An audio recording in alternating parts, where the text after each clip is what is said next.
2018 के आम इंतखाबात में पहली दफ़ा आप सियासी मैदान में उतरे और कामयाब हो गए। बतौर पब्लिक रिप्रेजेंटेटिव आपने अवाम के लिए कौन सा काम काबिल सताइश किया? पाकिस्तान मुस्लिम लीग नून काफ़ी देर बरसरे इक़्तिदार रही, लेकिन उकाड़ा में तालीम के हवाले से कोई इनकलाबी इक़दामात नहीं हो सके। आप इस बारे में क्या कहना चाहेंगे? उकाड़ा में यूनिवर्सिटी, एक इंडिपेंडेंट यूनिवर्सिटी उकाड़ा में मौजूद है जी। उकाड़ा में एग्रीकल्चर यूनिवर्सिटी का सब कैंपस काम कर रहा है। उकाड़ा में स्टेट ऑफ द आर्ट तमाम तहसीलों में DPS मौजूद हैं जी। इसके साथ साथ 2 बॉयज़ कॉलेज उकाड़ा में मौजूद हैं, 2 गर्ल्स कॉलेज। सर डिस्ट्रिक्ट की बात कर रहा हूँ, पूरे डिस्ट्रिक्ट की जहाँ तक बात कर रहे हैं, जो यूनिवर्सिटी है वो पूरे डिस्ट्रिक्ट के लिए है जी। ये तो नहीं हो सकता कि हर नहीं सर, असल में दीपालपुर की जो ये अभी आप बात कर रहे हैं एग्रीकल्चर सब कैंपस की, ये दीपालपुर से शिफ्ट हुआ उकाड़ा में। तो आप क्या समझते हैं कि ये दीपालपुर के नौजवानों की हक़-तलफ़ी नहीं है? दीपालपुर के नौजवानों की ये बिल्कुल हक़-तलफ़ी नहीं है, क्योंकि जो डिस्ट्रिक्ट हेडक्वार्टर होता है यूनिवर्सिटी वहाँ पे बनती है। और जब इंसान किसी चीज़ के लिए थोड़ी जदोजहद करता है तो उसकी ज़्यादा अहमियत होती है। दीपालपुर के नौजवान अगर यहाँ पे पढ़ने आएंगे तो उनका ट्रैवल होगा तो उनकी थोड़ी जदोजहद होगी, तो उन्हें ज़्यादा इसका एहसास होगा। इसके साथ साथ ये बात तो एज़ मज़ाक थी या खतरे गुफ्तगू थी। यूनिवर्सिटी है वो GT रोड के ऊपर ही होगी ना जी। पूरे पंजाब के या पूरे पाकिस्तान के स्टूडेंट्स ने आना है, मेन रोड पर उसकी एक्सेस होना जरूरी है। इंशाल्लाह आगे मुस्लिम लीग नून का दौर आएगा तो हम दीपालपुर के लिए भी एक यूनिवर्सिटी लेके आएंगे। बिस्मिल्लाहिर्रहमानिर्रहीम। अस्सलाम वालेकुम नाज़रीन, मैं हूं आपका मेज़बान फ़याज़ शराज़ी। आप देख रहे हैं प्राइम न्यूज़ का प्रोग्राम सवाल अवाम का। नाज़रीन, आज आपकी खिदमत में हाज़िर हूं एक नए मेहमान के साथ। आज जो हमारे मेहमान हैं, सीनियर रहनुमा पाकिस्तान मुस्लिम लीग नून, साबिक MPA एडवोकेट चौधरी मुनीबुल हक साहब। क्या हाल है सर, आपकी खैरियत से हैं आप? अल्हम्दुलिल्लाह, आपका शुक्रिया, आपने मुझे मौका दिया आज। आपके तालीमी सफ़र का हवाल क्या है? मुझे बड़ा, मैं इस मामले में अपने आप को खुशकिस्मत महसूस करता हूँ कि मुझे अच्छे तालीमी इदारों में अल्लाह ताला ने पढ़ने का मौका दिया जी। मैंने मास्टर्स जो है मैस कम्युनिकेशन में, मुझे शौक़ था सहाफ़त और करंट अफेयर्स का। मैस कम्युनिकेशन में मैंने मास्टर्स किया बीकन हाउस नेशनल यूनिवर्सिटी से जी। क्योंकि बचपन से पॉलिटिक्स का इंटरेस्ट था, तो उसी मुनासबत से लॉ किया है मैंने। इसके साथ साथ मैं पार्लियामेंट में जाने के बाद नेशनल डिफेंस यूनिवर्सिटी में एक नेशनल सिक्योरिटी वर्कशॉप होती है जो पार्लियामेंटेरियंस को कराई जाती है, वो मैंने अटेंड की। इसी तरह नेवल वॉर कॉलेज है लाहौर में, वहाँ पे भी ये पार्लियामेंटेरियंस का कोर्स होता है 8 दिन का, वो किया। अमेरिकन स्टेट डिपार्टमेंट के प्रोग्राम पे मुझे अमेरिका जाने का इत्तेफाक हुआ। वहाँ के जो प्रेसिडेंशियल इलेक्शंस हैं उनको देखने का इत्तेफाक हुआ जी। गुज़िश्ता साल मैं जर्मनी गया था, जर्मनी के गवर्नमेंट के प्रोग्राम में। वहाँ के पॉलिटिकल सिस्टम, वहाँ के सारे निज़ाम के ऊपर एक मीटिंग थी, उसका वहाँ पे सीखने का मौका मिला, उनके सिस्टम को देखने का मौका मिला। तो मैं ये समझता हूँ कि तालीम जो है ना वो पैदाइश से मौत तक जारी रहनी चाहिए। बिल्कुल, जो सीखने का अमल है वो जारी रहना चाहिए। आपने सियासत का बाकायदा तौर पर आगाज़ कब किया और सियासत ही में आने का क्या मकसद था? वैसे तो मेरी जो फैमिली है वो पॉलिटिकल फैमिली है। मेरे दादा तहरीक पाकिस्तान के गोल्ड मेडलिस्ट थे जी। मेरे फादर मेंबर हैं सूबाई असेंबली के जी। 2015 में पहली दफ़ा मैं पाकिस्तान मुस्लिम लीग नून के टिकट पे काउंसलर शहर से मुंतखब हुआ और 2018 में मैं MPA मुंतखब हुआ जी। आपके वालिद मोहतरम मरहूम चौधरी इकरामुल हक साहब भी मुस्लिम लीगी थे। आपका शुमार भी पाकिस्तान मुस्लिम लीग नून के दरीना साथियों में होता है, जबकि बड़ी तादाद में पाकिस्तान मुस्लिम लीग नून के रहनुमा पार्टी से किनारा कशी कर रहे हैं। आपका पाकिस्तान मुस्लिम लीग नून से वाबस्तगी की क्या वजह है? एक तो जैसे मैंने आपको पहले बताया कि मेरी फैमिली पॉलिटिक्स में थी और मेरे फादर भी PMLN का हिस्सा रहे हैं जी। इसके साथ साथ मैं ये समझता हूँ कि पाकिस्तान मुस्लिम लीग नून ही वो जमात है जिसने पाकिस्तान की तरक्की में अपना किरदार अदा किया है जी। आप कहीं भी चले जाएं आपको मियां मोहम्मद नवाज शरीफ की तख्ती नज़र आएगी जी। जिस भी बड़े मेगा प्रोजेक्ट को उठाएंगे, बड़े प्रोजेक्ट को उठाएंगे, आपको वो नवाज शरीफ के नाम से शुरू या नवाज शरीफ के नाम पर इख्तिताम उसका मिलता है जी। पहली दफ़ा पाकिस्तान मुस्लिम लीग नून के प्लेटफॉर्म से सियासी मैदान में उतरे और कामयाब हुए। अब तक आपने पब्लिक के लिए, अवाम के लिए बतौर पब्लिक रिप्रेजेंटेटिव कौन सा काम काबिल सताइश किया?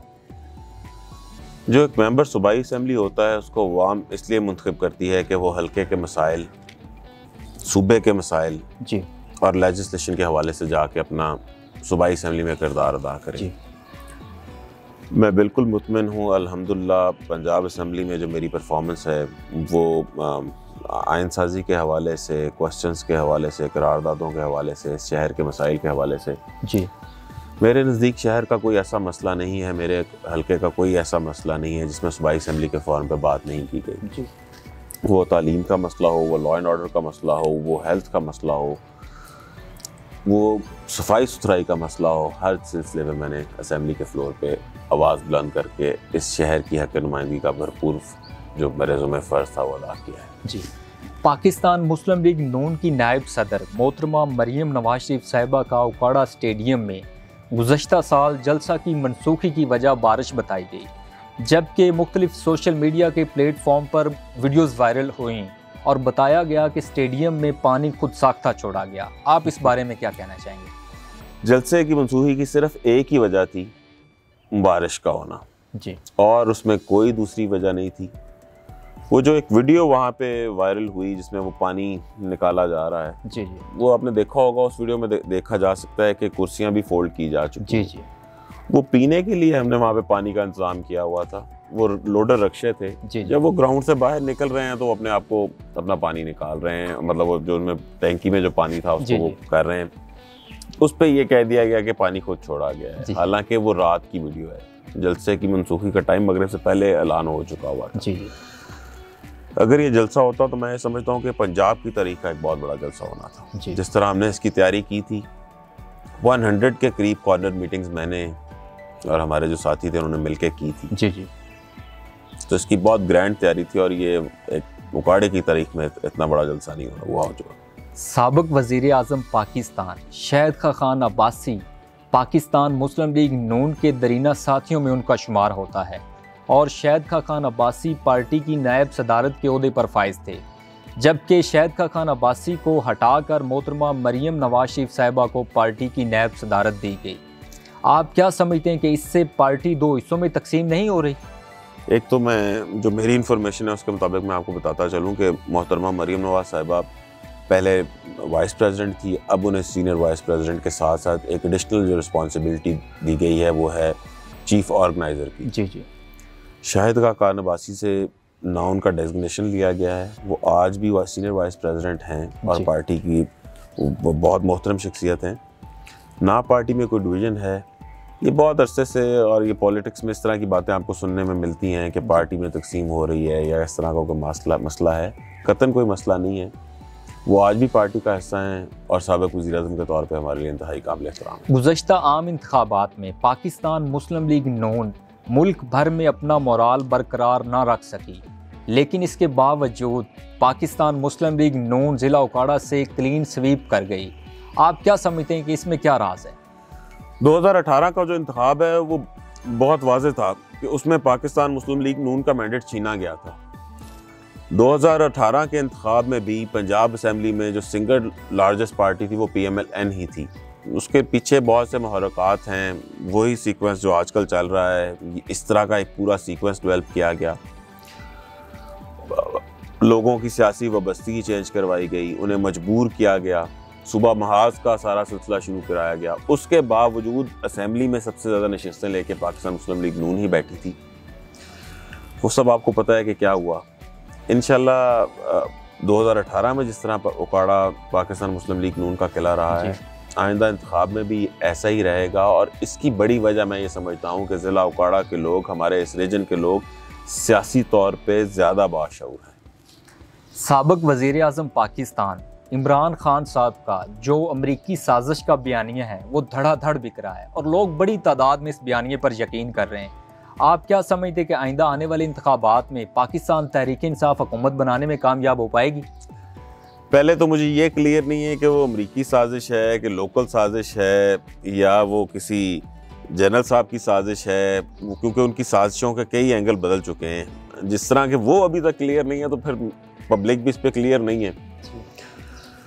जो उनकी पॉपुलैरिटी या उनकी जो रह गया है वो ऐसी कोई बात नहीं है, वो एक बबल है और वो सोशल मीडिया की हद तक सिर्फ पॉपुलर हैं। ग्राउंड में जब वो निकलेंगे, जब मैदान सजेगा, तो आप देखेंगे कि इंशाल्लाह ताला मुस्लिम लीग नून भरपूर तरीके से कामयाब होगी। साबिक वज़ीर आज़म पाकिस्तान मियां मोहम्मद नवाज शरीफ ने लंदन में प्रेस कॉन्फ्रेंस करते हुए कहा कि आइंदा इंतखाबात में जो सुप्रीम कोर्ट का बेंच बनाया गया है वो उनको काबिल कबूल नहीं है।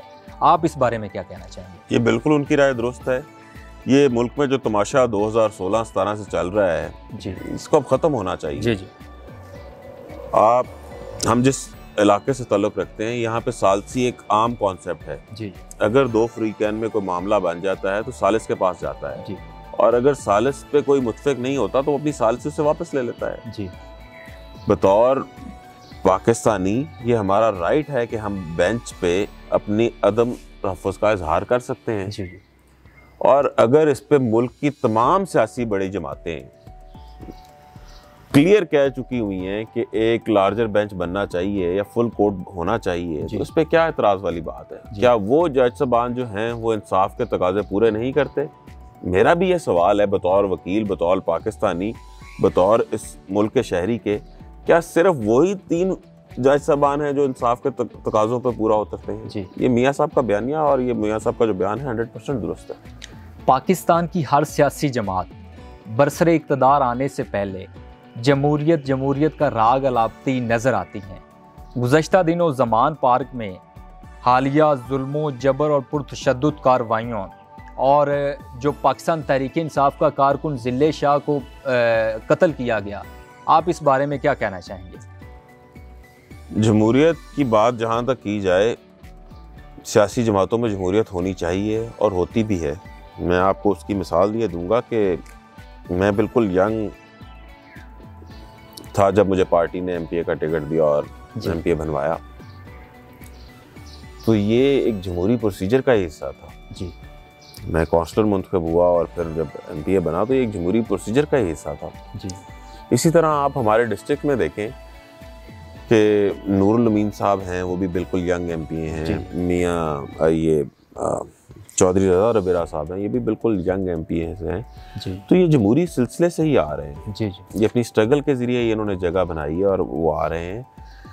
जो ज़िले शाह के आप उसकी बात करते हैं, उस पर क्योंकि इस वक्त एक पंजाब में इंटरिम गवर्नमेंट है, इंटरिम सीएम हैं, इंटरिम लॉ मिनिस्टर हैं और आईजी साहब हैं, उन्होंने बड़ी क्लियर प्रेस कॉन्फ्रेंस की है। वो जो जिस गाड़ी पे उन्हें अस्पताल लाया गया, जो लोग उन्हें लेके आए, वो सारा उन्होंने बड़ा क्लियर बताया है। लेकिन सर एक चीज़ और भी कही जा रही है कि ये जो वीडियो वायरल हुई थी कि एक बंदे से बयान दिया गया वीडियो में कि वो एक एक्सीडेंटल मौत थी। पाकिस्तान तहरीक इंसाफ की जानिब से कहा जा रहा है कि ये एक फेक और मनगढ़ंत वीडियो जो है ना पाकिस्तान मुस्लिम लीग नून की जानिब से बनाई गई है। पाकिस्तान तहरीक इंसाफ की जो बात है ना जी, उसकी किसी बात का मुझे तो यकीन नहीं है, क्योंकि वो हर बात से फिर जाते हैं, हर बात से यूटर्न ले लेते हैं।